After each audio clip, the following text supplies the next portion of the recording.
Welcome to Fun Facts Daily, your source for just the good stuff. Monday through Friday, we're bringing fun facts and news you can use, all carefully curated to uplift and inform. So give yourself a break, relax, and learn something awesome in just a few minutes every day. Hi everyone, I'm Kyle Wood, and today we're going to be learning all about peanut butter. But before we get into the facts, let's warm up our brains with a little challenge to see if you can tell fact from fiction. Consider this.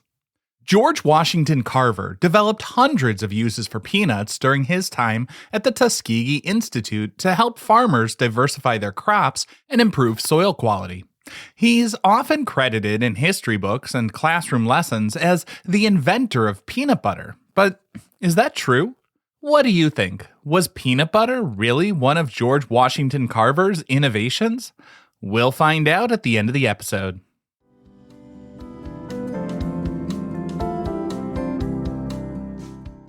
Now for your word of the day. Our word for today is legume. That's Legume.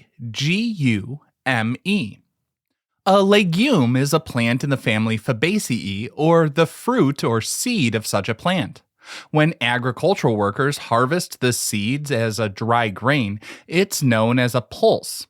In addition to peanuts, some other well-known legumes would be beans, soybeans, peas, and chickpeas. Unlike tree nuts, peanuts grow in pods underground. Farmers grow legumes for human consumption, livestock foraging, and as a soil-enriching green manure. The word legume comes from the Latin legumen, which means any leguminous plant. And the root of legumen is the verb legere, which meant to gather or to collect. Historically, farmers gathered legumes by hand rather than harvesting them with sharp tools like scythes.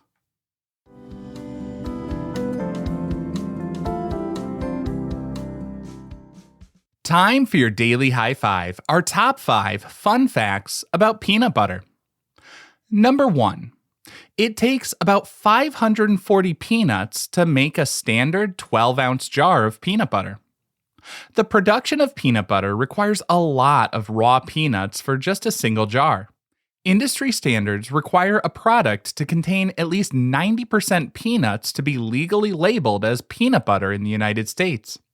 The remaining 10% often consists of salt, sweeteners, and stabilizing oils. This regulation prevents companies from diluting the spread with cheaper ingredients while marketing it as a peanut product. A standard 12-ounce jar of peanut butter contains the oils and mass of about 540 individual peanuts. But before they get there, the peanuts undergo a process of roasting, blanching, and grinding to reach the desired consistency. The United States produces about 2.5 to 3.4 million tons of peanuts annually to meet the demand for manufacturing. Georgia actually produces about half the peanuts from the U.S., while Florida, Texas, and Alabama are also major peanut producers. Number 2. Scientists can actually turn peanut butter into diamonds. Peanut butter contains a high concentration of carbon, the elemental building block of diamonds. Researchers at the Bavarian Geo-Institute in Germany demonstrated that they could create synthetic diamonds from plain old peanut butter.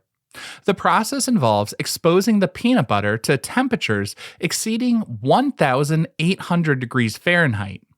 Simultaneously, they apply pressure, and a lot of it. I'm talking 1.3 million times the atmospheric pressure we experience at sea level. Under these extreme conditions, the carbon atoms within the peanut butter rearrange into a crystalline structure. Unfortunately, hydrogen gas, which is also present in peanut butter, can complicate the process by sometimes causing the experimental capsules to rupture. While all of this sounds really cool, unfortunately the resulting diamonds are microscopic and they lack the clarity people would want in jewelry, so you probably won't be wearing peanut butter diamonds anytime soon. The experiment was really just to serve as a proof of scientific principle about carbon sources rather than establishing a new gemstone manufacturing technique. Scientists use similar high-pressure methods to study the composition of Earth's interior. Number 3.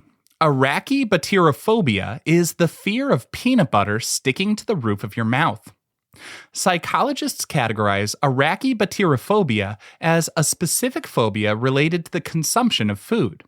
Individuals with this condition don't fear the peanut butter itself, but rather the physical sensation of the sticky texture inside the mouth.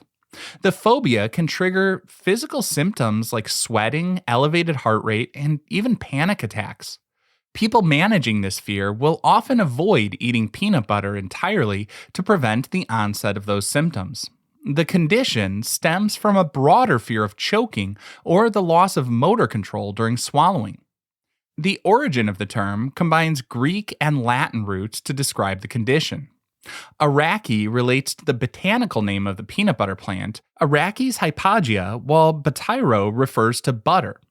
The suffix phobia indicates an irrational fear or aversion. Treatment for this specific phobia often involves cognitive behavioral therapy to help patients reframe their thoughts about the swallowing process. Exposure therapy is another common technique where patients gradually interact with sticky foods in a controlled environment. Number 4. 2 U.S. presidents were peanut farmers before they went on to win the White House. The peanut industry boasts a unique connection to the highest office in the United States government. Thomas Jefferson and Jimmy Carter both cultivated peanuts on their farms before their political careers. Jefferson began growing peanuts at his Monticello estate in Virginia during the late 1700s, alongside his extensive botanical experiments. He recognized the agricultural value of the crop and documented its cultivation in his detailed farming journals. His efforts helped transition the peanut from a regional curiosity to a major agricultural commodity in early America. Jimmy Carter brought the peanut farming connection into the modern era during the 20th century. Before serving as the 39th president of the United States, Carter took over his family's peanut farm in Plains, Georgia in the 1950s. He expanded the business from a small farming operation into a successful seed and warehouse enterprise. His identity as a peanut farmer became a central theme in his 1976 presidential campaign, complete with peanut-shaped merchandise and political pins. This agricultural background helped him connect with rural voters and highlighted the economic importance of the crop. And our fifth and final fun fact for today: Americans consume about 700 million pounds of peanut butter every year. The United States is the largest market for peanut butter consumption in the world. European nations consume significantly less peanut butter because they tend to favor spreads like hazelnut or chocolate paste. The average American, though, eats more than 3 pounds of peanut butter every year. Surveys show that the average American child will have about 1,500 peanut butter and jelly sandwiches before graduating high school. The military also incorporates peanut butter into rations due to its high caloric density and long shelf life. NASA is another big proponent of peanut butter. As I've covered in other episodes, crumbly foods like bread and crackers can pose a significant risk to astronauts and sensitive spacecraft equipment. Floating crumbs can lodge in instrument panels, clog air filters, or even get into an astronaut's eyes or lungs. Peanut butter is perfect and safe for space because its thick, sticky texture holds together and easily adheres to tortillas, which is what they commonly use for making their sandwiches, or wraps. And that's why NASA dietitians have included peanut butter in the crew provisions list for nearly every manned spaceflight.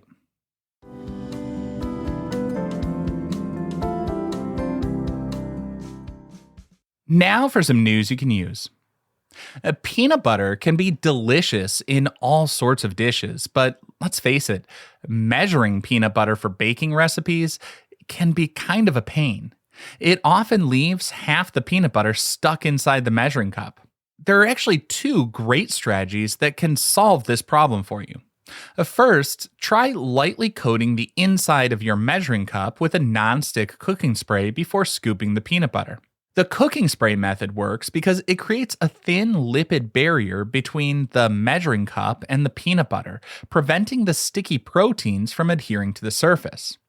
Alternatively, you could run a metal measuring cup under hot water for several seconds to warm the surface.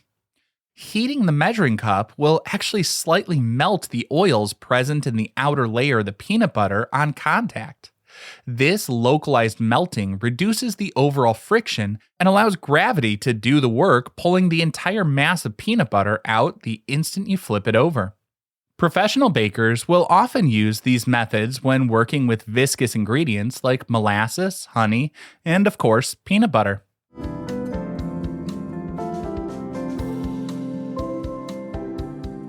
Finally, the moment you've been waiting for.